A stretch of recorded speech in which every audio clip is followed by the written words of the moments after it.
Hello friends, welcome to all of you. आपका आपके अपने परिवार, आपके अपने channel Shaheed Azam Bhagat Singh coaching classes में मैं दिलीप सर हार्दिक स्वागत, अभिनंदन एवं वंदन करता हूं। दोस्तों, जैसा कि आप लोग जानते हैं, आज हम लोग बात करेंगे जो एमटीएस का फॉर्म जिन भाइयों ने डाला है, जिन बहनों ने डाला है, जो बीएड एमटीएस का फॉर्म जो भाई बहन डाले हैं, और जो हमारे और शिक्षकगण या जो विद्यार्थीगण जिन लोगों ने भी डाला होगा फॉर्म बीएड एमटीएस का, जो लोग नहीं किए होंगे, आज उनके लिए मैं आपको 10 महत्वपूर्ण क्वेश्चन बताने जा रहा हूं। उस 10 के साथ साथ कुछ उसका पोस्टमार्टम भी करके 10 में मैं आपको 40 क्वेश्चन बता दूंगा, आप घबराए नहीं। तो आइए हम लोग देर ना करते हुए शुरू करते हैं आज इस इंपॉर्टेंट क्वेश्चन को। आइए भैया शुरू करें। देखिए पहला क्वेश्चन क्या है। पहला क्वेश्चन कर रहा है, पश्चिम बंगाल कितने अंतरराष्ट्रीय सीमा को स्पर्श करता है। किसकी बात कर रहा है? पश्चिम बंगाल की। तो कितने अंतरराष्ट्रीय सीमा को टच करता है? 3। किसको करता है? 3 को करता है। इसका मतलब क्या है? 3। कौन कौन से अगर आपसे पूछे तो क्या कहेंगे? एक है बांग्लादेश। कौन है? बांग्लादेश। बांग्लादेश के बाद कौन सा भैया? भूटान है। कौन है? भूटान है। भूटान के बाद कौन है? नेपाल है। कौन है? नेपाल। बीबीएल क्या है? बीबीएल की ट्रिक आप याद रखिएगा। बीबीएल किसको किसको? बांग्लादेश को करता है, भूटान को करता है और नेपाल को करता है। ये 3 देशों के साथ सीमा साझा करता है। कौन? हमारा पश्चिम बंगाल। अगर मैं यही आपसे क्वेश्चन कर दूं, सबसे अधिक सीमा साझा कौन करता है भारत के साथ? सबसे अधिक जो सीमा साझा करता है वो कौन सा देश करता है? तो बांग्लादेश ही करता है, आपको पता ही होगा। 4096 किलोमीटर। सबसे कम कौन करता है? अफगानिस्तान करता है। कौन करता है? सबसे अधिक अगर पूछे कौन करता है तो आप कहेंगे सबसे ज्यादा जो करता हुआ है बांग्लादेश, और सबसे कम कौन करता है तो आप कहेंगे अफगानिस्तान। कौन कहेंगे? अफगानिस्तान। अफगानिस्तान। ये सब बात को ये करता है 106 किलोमीटर और ये करता है 4096 किलोमीटर, और ये वाला करता है 106 किलोमीटर। आप ये सब बातों को पेन कापी लेके नोट करते जाइएगा। बीएड एमटीएस की वेरी इंपॉर्टेंट डीएस वाले एकदम तैयार रहिए। अब आपको मैं इतने सारे क्वेश्चन करवा दूंगा कि सब यही से क्वेश्चन आएंगे, आप एकदम तैयार रहिए। चलिए पहला क्वेश्चन समझ आ गया। पश्चिम बंगाल कितने से सीमा को टच करता है प्यारे भाई? तो 3। क्या नाम है? बीबीएल। क्या है? बीबीएल। बांग्लादेश, बांग्लादेश, भूटान और नेपाल। अगर मैं पूछूं सबसे अधिक सीमा कौन साझा करता है तो बांग्लादेश। कौन? बांग्लादेश 4096 किलोमीटर। सबसे कम कौन करता है? अफगानिस्तान 106 किलोमीटर, मात्र 106 किलोमीटर। ठीक है भैया, 340 आपको यहाँ कन्फर्म हो गए।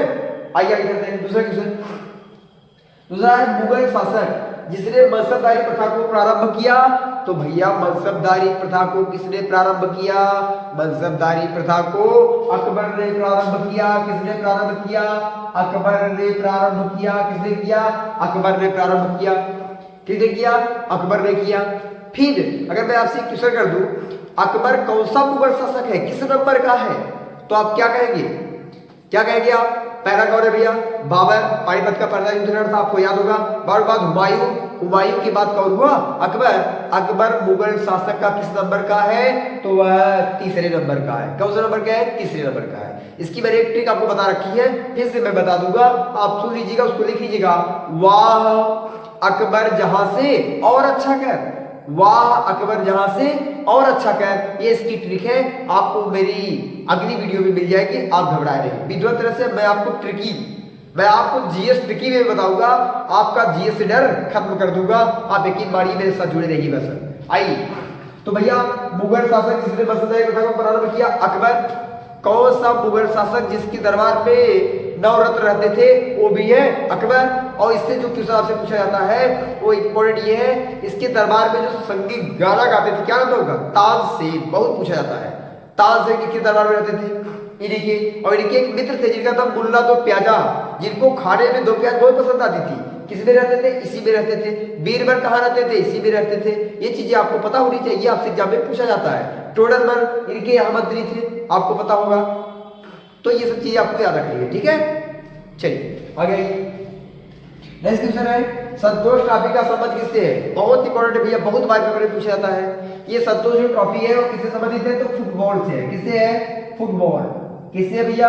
फुटबॉल से संबंधित है। आप इसको याद रखिएगा। कौन? संतोष ट्रॉफी। अगर आप पूछो रणजी ट्रॉफी, क्रिकेट से। दिलीप ट्रॉफी, क्रिकेट से। ठीक है भैया, ये सभी जो ट्रॉफी होती है किससे संबंधित है? क्रिकेट से। और ये वाली जो है किससे है? फुटबॉल से है। ठीक है प्यारे भाई, आइए आगे चलते हैं। लंदर किस नदी के किनारे स्थित है? तो भैया जो लंदर अगर पूछे किस नदी के किनारे स्थित है तो आपको याद होगा टेम्स नदी या थेम्स नदी कहते हैं लोग। कौन सी नदी? टेम्स नदी, कहीं भी आपको मिलेगा थेम्स नदी। टेम्स या थेम्स नदी लंदन नदी के किनारे स्थित है। और अगर मैं आपसे पूछूं भैया विश्व की सबसे लंबी नदी का नाम बता दीजिए, तो आप क्या बताएंगे? बताइए विश्व की सबसे लंबी नदी कौन सी है? आप जल्दी से मुझे बता दीजिएगा कमेंट बॉक्स में। मैं आपके कमेंट बॉक्स का इंतजार करूंगा, आप कमेंट बॉक्स में बताइएगा विश्व की सबसे लंबी नदी कौन सी है। अच्छा, भारत की सबसे लंबी नदी कौन सी है? तो आप जानते हैं भारत की लंबी पूछे तो गंगा है, 2525 किलोमीटर उसकी लंबाई है, आपको पता ही होगा, ठीक है ना। और भारत में बहने वाली पूछे तो आप जानते हैं हमारे यहाँ दो बहती है, ब्रह्मपुत्र और सिंधु बहती है, तो सिंधु हो जाती है। इधर से ब्रह्मपुत्र बहती है। ब्रह्मपुत्र को भारत में किस नाम से जाते हैं? किस नाम से जाते हैं? ब्रह्मपुत्र को भारत में ही ब्रह्मपुत्र कहते हैं। भारत के असम में जब ब्रह्मपुत्र आती है तो उसको ब्रह्मपुत्र कहते हैं। जैसे बांग्लादेश में एंट्री करती है, इसका नाम क्या हो जाता है? क्या हो जाता है? गंगा का बांग्लादेश में पद्मा, इसका हो जाता है जमुना। जमुना पद्मा आपस में मिलती है, संयुक्त रूप से मेघना के नाम से जाके विश्व का सबसे बड़ा डेल्टा सुंदरबन डेल्टा का क्या करती है? निर्माण करती है। चीज समझ आ गया? कमेंट में जरूर करिएगा, मैं आपके कमेंट का इंतजार करूंगा। विश्व की सबसे लंबी नदी का क्या नाम है? आगे टेम्स नदी किनारे कौन सा है? ये सारे इसमें लंदन वेरी इंपॉर्टेंट, बहुत इंपॉर्टेंट है भैया, ठीक है ना, एग्जाम में बहुत पूछा जाता है। पेरिस नदी के किनारे कौन सा शहर स्थित है? मतलब पेरिस जो शहर है वो किस नदी के किनारे स्थित है? पेरिस किस शहर के किनारे स्थित है? आप जल्दी से इसको भी कमेंट बॉक्स में कमेंट करिएगा। तो बहुत सारे क्वेश्चन मैं आपको बताने वाला हूँ, इतना सारा बताऊंगा। अगर आप कमेंट में जवाब नहीं दे पाएंगे तो मैं अगली वीडियो में इसका जवाब दे दूंगा, आप घबराए नहीं। लेकिन कुछ क्वेश्चन मैं ज्यादा चाहता हूँ आप भी पढ़ने लिखने में कितने, भाई आप एमटीएस का पेपर देने जा रहे हैं जहां जीएस का पूरा रोल है, तो आपकी तैयारी कैसी है ये भी तो मैं आपको थोड़ा सा, आइए नेक्स्ट देखते हैं। आवर्त सारणी के दूसरे आवर्त में तत्वों की संख्या कितनी है? आवर्त सारणी के दूसरे वाले में, कौन वाले में? दूसरे। आप जानते होंगे पीरियोडिक टेबल में आपको ऐसे ऐसे करके खाने मिले हैं ना, ऐसे करके, ऐसे खाने, फिर ऐसे खाने, ये ऐसे खाने। तो इसमें से आप जानते हैं आवर्त होता है और कौन सा होता है भैया? वर्ग होता है, आपको पता ही होगा। वर्ग सब आप जानते होंगे कौन सा आवर्त होता है और कौन सा वर्ग होता है, आपको विधिवत तरह से याद होगा। तो पूछा जा रहा है आवर्त सारणी के दूसरे आवर्त में तत्वों की संख्या कितनी होती है? दूसरे वाले में, तो भैया दूसरे वाले में कितनी होती है? दूसरे वाले में तत्वों की संख्या कितनी होती है? 8 होती है। कितनी होती है? 8 होती है। आप इस बात को भी क्या करेंगे? याद करके चलेंगे। आप जब पीरियड में उठा के जाके देखेंगे तो आपको मिलेगा, ठीक है। सबसे पहले 8 उधर होता है, उसके बाद धीरे फिर उधर चले जाएंगे, 4 उधर, 6 उधर, फिर 2 इधर, 8 हो गए। दूसरे में भी आएंगे तो, तीसरे में भी आएंगे तो वही, ठीक है भैया, ठीक है ना। चलिए नेक्स्ट क्वेश्चन देखिए। स्वस्थ मनुष्य के रक्तचाप का जो माप होता है वह कितना होता है? देखिए भैया इसमें बच्चे थोड़ा गड़बड़ कर देते, अगर ऑप्शन होता तो आप भी गड़बड़ कर देते। मैं आपको ऑप्शन क्या बता दूं, चलिए पहला ऑप्शन है 80 120, दूसरा है 120 80, तीसरा है 100 80 120, उसके बाद जो लास्ट वाला है वह है 100 और 80, 100 और 80। आप बताइएगा कौन सा सही होगा? इसमें बहुत सारे गड़बड़ हो जाते हैं, कोई ये बात है, कोई एक बदमाशी बांटते हैं, कोई ये बात देता है। लेकिन इसका जो राइट आंसर है भैया वो है 120 और 80। ये मनुष्य का क्या होता है? रक्तचाप होता है। 180 की स्पीड से जो जाता है ब्लड को ठेला जाता है हृदय के द्वारा, 180 पूरे जब वापस आता है तो 80 की, सॉरी जाता है तो 120 के माध्यम से, आता है तो 80 के माध्यम से, ठीक है भैया। ये है रक्तचाप, याद रखिए एग्जाम में बहुत आता है, वेरी इंपॉर्टेंट है। रुधिर का पीएच मान कितना होता है भैया? रक्त का पीएच मान, रक्त का पीएच मान कितना होता है? तो होता है 7.4। कितना होता है? 7.4। मूत्र का क्या होता है? छींट लिखे उसे, क्या? छी 6.6। आपको मैं एक डायग्राम थोड़ा सा बना दे रहा हूं ताकि आपको याद रहे, एग्जाम में जब पूछे तो आप क्या करेंगे। देखिए ये है पीएच। पीएच में 3 आपको इसके याद रखने हैं। एक तो होता है अम्लीय, एक होता है अम्लीय, एक होता है उदासीन, क्या होता है? उदासीन, और एक होता है क्षारीय। इस बात को आप याद रख लीजिएगा, क्षारीय। आपको एग्जाम में नंबर दिक्कत जाएगा, याद रखिएगा यहां से। अम्लीय, उदासीन, उदासीन कौन होगा? जिसका पीएच मान 7 होगा वह होगा उदासीन। जिसका 7 से कम होगा, 0 या 1 हो जाता है, उसे कहते हैं अम्लीय। जिसका पीएच मान मैक्सिमम कितना होता है? 14 होता है, उसे कहते हैं क्षारीय। ये किसका होता है? ये तो होता है H2SO4 जिसे आप तेजाब कहते हैं। क्या कहते हैं? तेजाब। या कहीं भी आपको मिलता है HCl। इसका पीएच मान 0 या 1 होता है, सबसे अम्लीय होता है। और उदासीन कोई पूछे तो क्या होता है? आसूत जल। किसका जल? आसूत जल का, या आप कह सकते हैं वर्षा की जल का, वर्षा का जल, वर्षा जल। इसका पीएच मान कितना होता है? 7 होता है, उदासीन होता है। इसका कितना होता है? ये किसका होता है भैया? NaOH आपने सुना होगा, एक क्षार होता है सोडियम हाइड्रोक्साइड। इसका पीएच कितना होता है? सबसे अधिक क्षारीय होता है। तो आप समझ गए। जैसे ही 7 से अम्ल की ओर आते जाएंगे, जैसे 7 से कम आते जाएंगे, 7 का मतलब 6 आ जाइए, 5 आ जाइए, 4 आ जाइए, 3 आ जाइए, 2 आ जाइए, 1 आ जाइए। इधर आते जाएंगे तो आपका क्या होता जाएगा? अम्लीय। और इधर जाएंगे तो क्या हो जाएगा? 8 आ जाइए, 9 आ जाइए, 10 आ जाइए, 11 आ जाइए, 12 आ जाइए, 13 आ जाइए। ये सब क्या हो जाता है? क्षारीय हो जाता है। तो बात आप इसको याद रखिएगा, यहाँ पे आपसे पूछा जाता है। ठीक है भैया, आइए। तो रुधिर का पीएच मान 7.4 और ये सभी का मान आपको याद होना चाहिए। अगर कोई मूत्र का पूछे तो 6.6 आप पूछेंगे।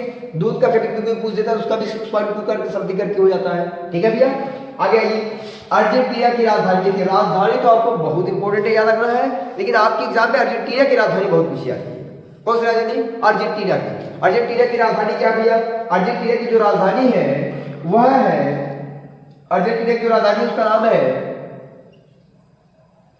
आलर्स ब्यूयर्स। आलर्स ब्यूयर्स जो होता है, आलर्स ब्यूयर्स जो होता है वह अर्जेंटीना की क्या होती है? राजधानी होती है। ये इंपॉर्टेंट बहुत आता है। नेक्स्ट भैया, बाकी सब की राजधानी आप याद रखिएगा, बहुत सिंपल सिंपल है। जैसे न्यूजीलैंड की होगी, कभी पूछता वेलिंगटन है, ऑस्ट्रेलिया की पूछता कैनबरा है। ठीक है भैया, ऐसे बहुत सारी राजधानी आपसे एग्जाम में पूछी जा सकती हैं। आप इसको क्या करेंगे? याद करके चलिए। नेक्स्ट आ जाइए। सबसे हल्की धातु कौन सी है? तो भैया आपको पता होगा। अगर पूछे सबसे हल्की गैस कौन सी है, आप कहेंगे हाइड्रोजन है। कौन है? हाइड्रोजन। अगर पूछे सबसे हल्की धातु, ये गैस नहीं है, ये धातु है। सबसे हल्की धातु पूछे तो इसको कहा जाता है लिथियम। क्या नाम है इसका? लिथियम। सबसे हल्की धातु है लिथियम। इसका संकेत होता है Li। क्या होता है? Li। बोलो, बात हो जाएगा भैया। नेक्स्ट है जादू टोना। जादू टोना का उल्लेख किस वेद में किया गया है? तो आप सबको पता होगा, जादू टोना का जो वर्णन किया गया है वो किया गया है अथर्ववेद। किसमें किया गया है? अथर्ववेद में जादू टोना का क्या किया गया? उल्लेख किया गया है। अब मेरा आपसे एक क्वेश्चन है, सबसे प्राचीन वेद कौन सा है? अगर पूछे प्राचीन वेद कौन सा है तो आप कहेंगे जो सबसे प्राचीन वेद है उसका क्या नाम है भैया? उसका नाम है ऋग्वेद। क्या नाम है? ऋग्वेद सबसे प्राचीन वेद है। सबसे नवीन वेद पूछे तो सबसे नवीन वेद कौन सा है? ये है सबसे नवीन वेद। अथर्ववेद सबसे नवीन वेद है, ऋग्वेद सबसे प्राचीन वेद है। अगर आपसे फिर मैं एक बात पूछूं, वेद त्रयी एग्जाम में भी पूछा गया, वेद त्रयी के अंतर्गत किस वेद को नहीं रखा गया है? तो याद रखिएगा, वेद त्रयी के अंतर्गत अथर्ववेद को नहीं रखा गया है। बाकी वेदों की संख्या कितनी होती है? अगर आपसे कभी पूछे वेद कितने होते हैं तो आप कहेंगे वेदों की संख्या जो होती है वह वेदों की संख्या कितनी होती है? टोटल 4 वेद होते हैं। कितने वेद होते हैं? 4 वेद होते हैं। कौन कौन से होते हैं? ऋग्वेद होता है, यजुर्वेद होता है, सामवेद होता है और अथर्ववेद होता है। अगर मैं पूछूं संगीत का वेद किसे कहते हैं? सामवेद को कहते हैं। ठीक है भैया। जादू टोना का वेद किसे कहते हैं? अथर्ववेद का कहते हैं। ठीक है भैया। और संगीत का वेद किसे कहते हैं? सामवेद को कहते हैं। ठीक है। सारे गा म प ध नि सा सा रे, ये सब कहां से है? तो सामवेद से है। ठीक है। अगर पूछे सबसे नवीन वेद अथर्ववेद, सबसे प्राचीन वेद ऋग्वेद। तो आज के ये 10 क्वेश्चन उसके बहुत सारे पोस्टमार्टम, मुझे पूर्ण विश्वास और यकीन है कि आपको क्वेश्चन समझ में आए होंगे।